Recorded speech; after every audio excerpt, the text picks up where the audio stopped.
नमस्कार news room को स्वागत करुछि मु तपन राज्य रे पुणी थरे आलू संकट देखा देछि बा मार्केट रु पुणी थरे आलू गायब हेबा भली परिस्थिति सृष्टि होइछि। आपनकर मन थिबो आलू रेट 60-70 टंका थिला एवं धीरे धीरे मार्केट रु आलू पुणी आसीबा आरंभ होइतिला एवं रेट कमिथिला किंतु आज खबर आसी पहुंचुछि जे राज्यर प्रमुख दुईटी बड़ बजार एक नंबर हाट कथा कहतु आईगणिया कथा कहतु किंबा कटक छत्रबजार कथा कहतु एठी आलू नथिबार खबर आसी पहुँचुची मार्केट रू आलू गायब हो जाइए आलू आसी पहुँची पारुनी जो आलू संकट देखा जाइए से विषय अधिक आलोचना करवा आलू गायब पश्चिमबंग देउनी यूपी रु आसी पारुनी आपन कहि रखे जे आलू संकट जितेबाला राज्य में आरंभ होता जितेबाला पश्चिमबंग पक्षर आलू गाड़ी छड़ा जाई नथिला सेतेबाला राज्य सरकार यूपी रु आलू आनिया योजना करथिले एवं यूपी रु मध्य आलू गाड़ी आसी पहुँचला किंतु तापर मध्य राज्यर जो चाहिदा रही खाउटींकर ताहा मेंटाइबारे सफल हैला नहीं एवं गतकाली आपण शुणुथिले जगण मंत्री कृष्ण पात्रंकर गोटे प्रतिक्रिया आसीथिला जे राज्य सरकार यूपी रु जदि आलू आमको न अंटे बा राज्यर जो चाहिदा रही ताहा जदि न मेंटाए ताहले पंजाब रु आलू आसियो बोली राज्य सरकार पक्षरु कहा जाउथला किंतु आज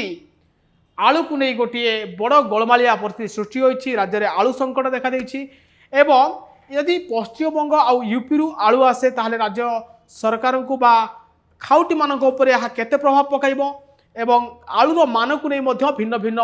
तर्क एवं कथा मध्य सामना को आसुछि जेतेबेले बाजार को खाउटी जाउछि सेतेबेले पचारुछि एटा यूपी आलू ना एटा पश्चिमबंग आलू कारण यूपी आलू बड़ बड़ साइज रो रहिछि एवं आलूर चोपा पतला थिबारु आलू पचि जाउछि बोली अनेक खाउटी एवं दोकानी जो माने खुचरा बेपारी से माने अभियोग करुछंती पश्चिमबंग आलूर साइज छोट रही एवं तार जो चोपा अच्छे आलू चोपा मोटा रहउथिबारु अधिक दिन जाउछि एवं जेहेतु दीर्घ दिन धरी ओडिशा पश्चिमबंग उपरे निर्भर करे आलू पाई सेथिपाई खाउटीर मध्य गोटे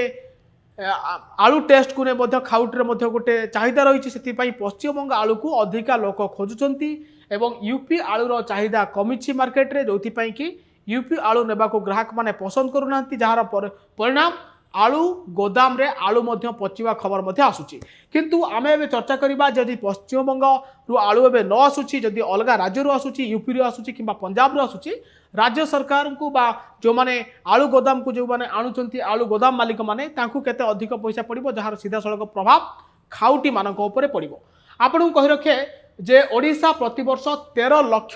मेट्रिक टन आलूर आवश्यकता रही राज्यर चाहिदा मेंटेवा ग्राहक मानकर 13 लाख मेट्रिक टन आमर आवश्यकता रही किंतु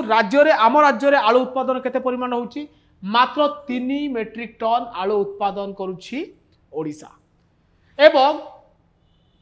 ओडिशा आलूर चाहिदा मेंटेवा आमे मुख्यतः भाव में पश्चिमबंग उपर दीर्घ वर्ष धरी निर्भरशील 60% आलू आम राज्य जी आवश्यकता रही 60% आलू आसे पश्चिमबंग एवं पश्चिमबंग आलू आसिले सबुठ बड़ फायदा होउछि ट्रांसपोर्ट खर्च किलो पिछा मात्र 1.5 टंका पड़े कारण जेहेतु पश्चिमबंग ओडिशा पाखरे अच्छी बॉर्डर मिसिची अधिका टोल टैक्स पड़ुनी राति आलू लोड हेले सकाळु आसी ओडिशा मार्केट रे पहुंची जाउछि ग्राहकों को सहजरे सुविधारे आलू मिलुथला आलू कम रेट मिलुथला एबे जतबेले राज्य सरकार चाहुचंती उत्तर प्रदेश रु आलू आसीबो उत्तर प्रदेश रु आसिले आलू कोन हबो ट्रांसपोर्ट कॉस्ट बढ़िबो कारण 1600 किलोमीटर रास्ता अतिक्रम करने को पड़ो जदि उत्तर प्रदेश आलू आसी ओडिशा रे पहुंचे 1600 किलोमीटर जदि आलू आसी पहुंचबो ताहले गोटे किलोग्राम आलू जदि उत्तर प्रदेश रु आसे ओडिशा को तार ट्रांसपोर्ट कॉस्ट पड़ जाउछि 3 टंका 50 पैसा रु 4 टंका पाखापाखि पड़ जिवो ट्रांसपोर्ट कॉस्ट आ दूरता जेहेतु अधिका किलोमीटर रही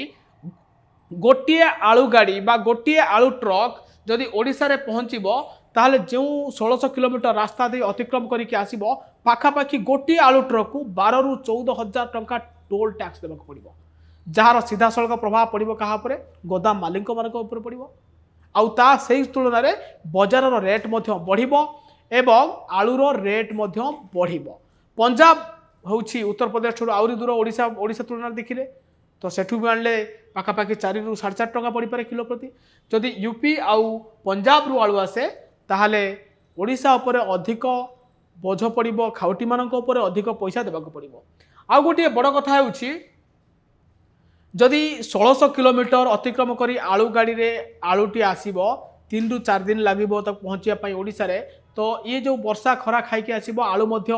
पचि जाउथिबार खबर मध्य गोदाम मालिक मैंने कहते जे बड़ बड़ आलू जेहेतु आसूची आलू गुड़िक एत बाट अतिक्रम कर आसला बेलू तादू पाखापाखि 7 ରୁ 8 किलो पचा बाहर गोटे गोटे बस्तारू जहाँकि सीधा सड़क गोटे प्रभाव पकाउछि एवं जो मैंने खुचरा व्यवसायी अच्छा से नबाकू अमंग होउछंती एवं जार परिणाम स्वरूप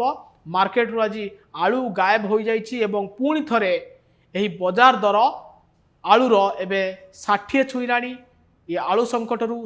किभली भाव में राज्य सरकार मुकुलुचंती ताहा समय कहब। आपण ए आलू संकट को नहीं आलूर ए गोलमालिया परिस्थिति को नहीं कौन भावुंट आमको कमेंट कर जनातु। एभली अधिक खबर देखिया पाई आम चैनल न्यूज रूम को लाइक शेयर आउ सब्सक्राइब करंतु। नमस्कार।